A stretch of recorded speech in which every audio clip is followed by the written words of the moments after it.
Have you ever wondered why that New Year's resolution to, hit the gym or meditate more or whatever it is, just completely fizzles out by February? Yeah, we've all been there. Well, today, we're going to dive into the real science of habits, and it turns out we've pretty much been going about it all wrong. But there's a new approach, backed by some serious science, that completely flips everything we thought we knew on its head. Let's get right into it. So, let's just start with the big, super frustrating question, right? Why is it so incredibly hard to make good habits stick? We always blame ourselves, our lack of willpower, our discipline. We think, if I just tried harder. But what if the problem isn't you or me? What if it's the strategy we're using? And this is the whole game changer right here. This quote from Stanford behavior scientist B.J. Fogg is our guiding star for this whole explainer. Think about it. This one sentence completely challenges that whole story we tell ourselves about struggle. It suggests that all the guilt, the self-criticism, that no pain, no gain stuff is actually what's holding us back. Change doesn't have to feel bad. In fact, it actually works best when it feels good. Okay, so to really get why feeling good is so important, we need to kind of peek under the hood, We need to look at the actual hardware inside our brains that runs our habits. This isn't just about psychology, it's about neurology. So, say hello to the basal ganglia. These are these deep, ancient structures way down inside your brain. Think of it like your brain's autopilot system. It's literally designed to take over all the routine tasks, so your conscious mind, your thinking brain, can focus on new and interesting things. And what is just wild is the sheer range of stuff this system controls. It's not just for physical things like tying your shoes or driving a car. It's a super powerful learning machine that builds habits of thought and even our emotions. That explains why this one single brain system is connected to movement disorders like Parkinson's, but also to the mental loops in OCD and addiction. It's the engine for all of our automatic behaviors, and we have to learn how to work with it, not fight against it. Okay, so now we know where the habits live in the brain. But how do they actually, form? Well, it turns out there's a surprisingly simple formula that governs every single thing we do, from checking our phones to running a marathon. And this is it.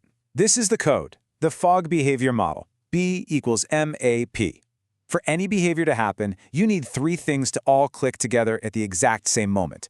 You need the motivation to do it, the ability to do it, meaning it has to be easy, and a prompt, like a reminder, to actually do it.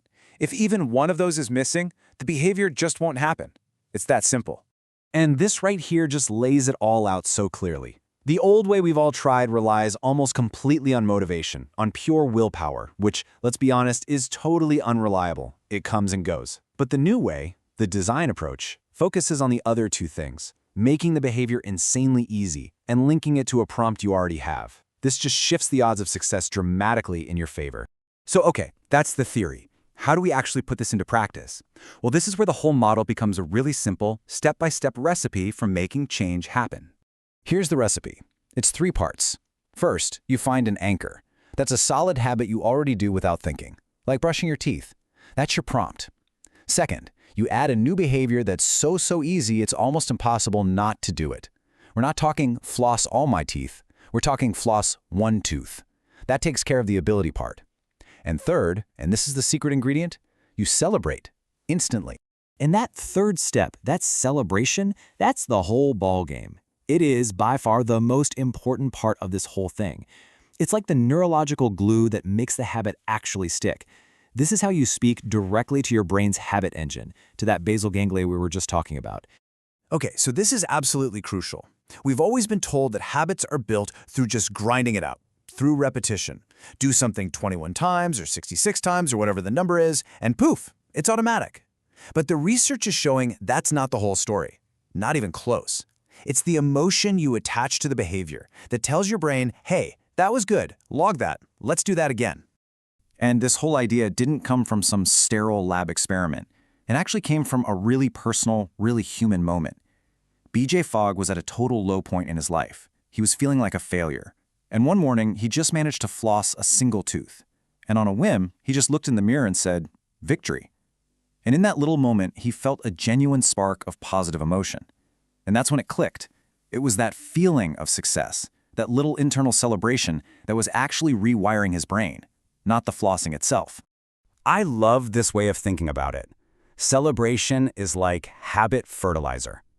Every single time you celebrate, even a tiny success, you are literally sprinkling fertilizer on the roots of that new habit. You're feeding the neural pathways, helping them grow stronger and stronger until the behavior becomes totally automatic. And look, celebration doesn't have to be this big, cheesy, over-the-top production. It can be anything that creates a real feeling of success for you. A little fist pump, saying yes out loud, just smiling at yourself in the mirror, imagining a crowd cheering. The only rule is that it has to happen right away and it has to feel authentic to you. All right, so let's zoom out for a second and connect these tiny little actions to the bigger picture. Because this isn't really just about flossing one tooth. It's about fundamentally changing how we actually see ourselves. This is so important. Every single time you do a tiny habit and you celebrate it, you're gathering evidence. You're proving to yourself on a neurological level that you are the kind of person who follows through. You're slowly shifting your own identity from someone who always fails to someone who actually succeeds, one tiny victory at a time. And remember, there's no right or wrong way to do this. Be playful with it. Experiment. There are literally hundreds of ways you can celebrate.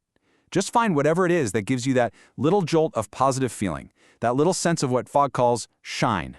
So, I'll leave you with this question. Not what huge, intimidating goal are you going to set for yourself? No, it's what's one tiny, almost laughably small action you could anchor to something you already do, and how are you going to celebrate it? Because that feeling of success, right there, that's where real, lasting change actually begins.